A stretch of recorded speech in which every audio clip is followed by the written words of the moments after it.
ہے وہ اتنی بات ملتی ہے کہ آپ صلی اللہ علیہ وسلم ہی کے نسب میں حضرت مہدی ہوں گے، ان کا نام آپ صلی اللہ علیہ وسلم کے نام جیسا ہوگا، قریش میں سے ہوں گے، اور جس دور میں آئیں گے وہ حضرت عیسیٰ علیہ السلام بھی انہی کے بعد فوراً نازل ہوں گے، اس دجال بھی اسی وقت ظاہر ہوگا۔ یہ تینوں چیزیں ایک ہی وقت پہ ہوں گی، دجال، حضرت عیسیٰ علیہ السلام اور حضرت مہدی۔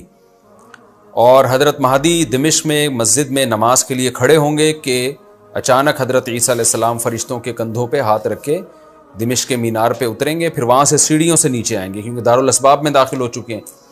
حضرت مہدی ان سے کہیں گے کہ آپ نماز پڑھائیں، وہ انکار کریں گے۔ حضرت مہدی کی اقتداء میں حضرت عیسیٰ علیہ السلام نماز پڑھیں گے اور پھر دونوں کی اقتداء میں جہاد ہوگا۔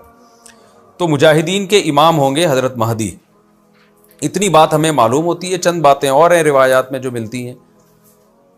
یہ ہمیں ڈیٹ نہیں بتائی گئی ہے، سن نہیں بتایا گیا، سال نہیں بتایا گیا۔ اس بارے میں صدیوں سے لوگ پیش گوئیاں کر رہے ہیں کہ فلاں سن میں آئیں گے، فلاں سن میں آئیں گے۔ بڑے بڑے لوگوں نے پیش گوئیاں کی ہیں جو 100% غلط ثابت ہوئی ہیں۔ تو اب بھی لوگ پیش گوئیاں کر رہے ہیں کہ 2025 میں آئیں گے، کوئی کہہ رہا ہے 2030 میں آئیں گے۔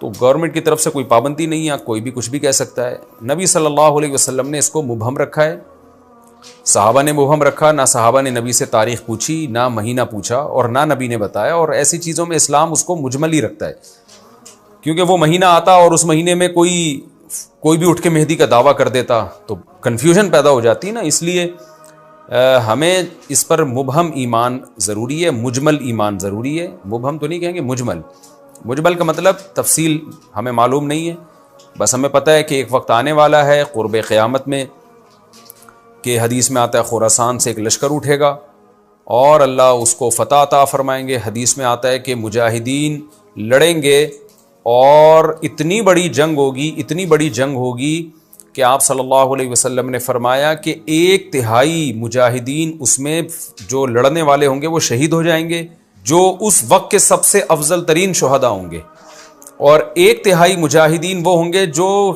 لڑائی کی شدت اور سختی کی وجہ سے میدان چھوڑ کے بھاگ جائیں گے۔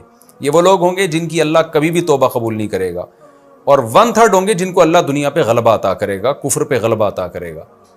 تو یہ اس وقت پھر حضرت مہدی کی قیادت میں جہاد ہوگا اور پوری دنیا میں امن قائم ہو جائے گا۔ حضرت عیسیٰ ابن مریم بھی اسی وقت نازل ہوں گے، دجال کو قتل کریں گے، اور ایک اور دفعہ، یعنی ایک دفعہ تو اسلام دنیا میں غالب آ چکا ہے، تو ایک اور دفعہ اسلام حضرت مہدی حضرت عیسیٰ ابن مریم کے ذریعے پوری دنیا میں غالب آ جائے گا، اور ہر طرف خیر ہی خیر ہوگی۔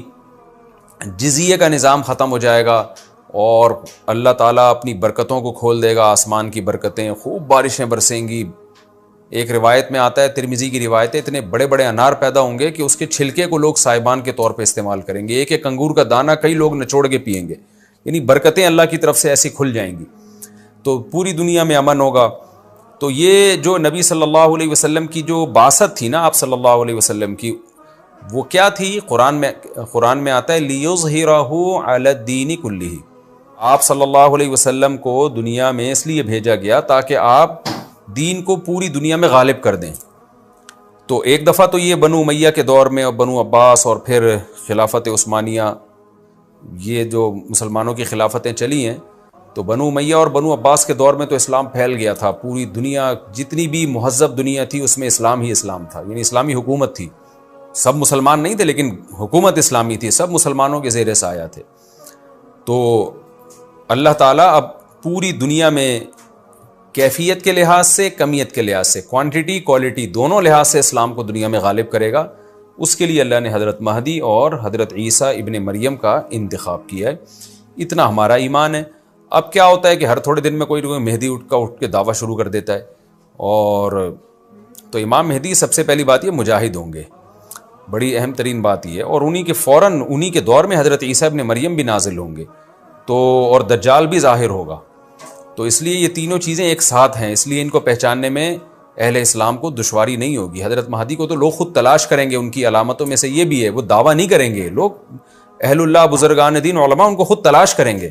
آج لوگ خود دعویٰ کر رہے ہوتے ہیں حضرت مہدی ہیں، میں حضرت مہدی ہوں، تو وہ دعویٰ جو کرے گا اس کا مطلب وہ تو ہو ہی نہیں سکتا۔ تو اس لیے ہمیں اس ٹاپک کو ختم کر دینا چاہیے، اس